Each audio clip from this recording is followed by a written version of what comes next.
હૃદય સૌથી પહેલા એક ટી જેવો શેપ બનાવીશું. આ નળીને જરીક જાડી બનાવીશું.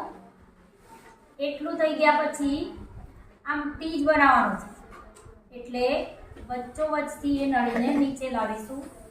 એક શેપ ટી જેવો બની જશે. આટલો બની જાય પછી એક્ઝેક્ટ એક આંગળી જેટલી જગ્યા રાખી અહીંથી બીજી નળી જેને આમ લઈ જઈશું. આટલી ને આટલી જ પહોળી આ નળીને પણ બનાવવાની છે અહીં સુધી. હજુ એક આંગળી જેટલી જગ્યા છોડી બાજુમાં જ આને અહીં ટચ કરાવી દઈશું અને એટલી જ પહોળી રાખી આને અહીંયા છોડી દઈશું. આટલું થઈ જાય એટલે એટલી જ પહોળી નળી બનાવવા માટે અહીં એક ટ જેવો આકાર બનાવીશું. જ્યાં ટ છે એના એક્ઝેક્ટ લેવલમાં અહીંયા ડ બનાવીશું. એ બની જાય એટલે હવે જે ખાંચો મોટો પડે છે ત્યાં આટલી જ પહોળી નળીઓ બને એવું આમ કરીને એક પાંખિયું બનાવી દઈએ એટલે બે નળી બની જાય.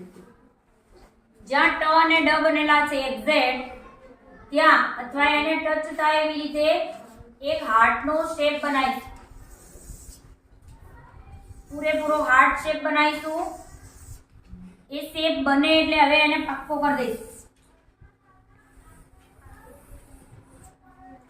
વચ્ચેનો ભાગ ભૂસી દઈશું આમાંથી અને બંને જે છેડા છે એને આમ અંદરની તરફ વાળી તરત પાછો લઈશું. પણ ત્યાં એ નળી પાતળી હશે, આ ભાગ એને નીચે જતા જતા આપણે પહોળો બનાવીશું. થોડો થોડો થોડો પહોળો બનતો જશે બરાબર મિડલમાં. સેમ આને પણ એ જ રીતે અંદર વાળી તરત પાછી લઈશું. સહેજ ખુલ્લો કરતા કરતા કરતા કરતા નીચે આવીશું.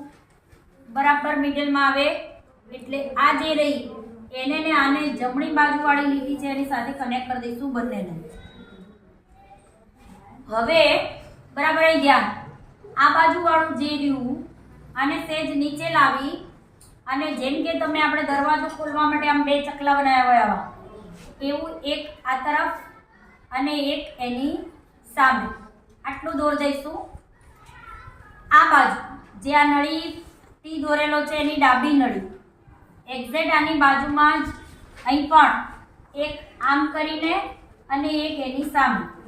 તો આ એક, બીજું એની સામે.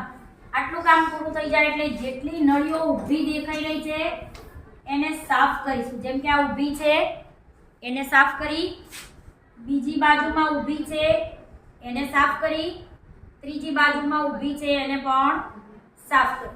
બરાબર? તો જેટલી જેટલી ઊભી નળીઓ હતી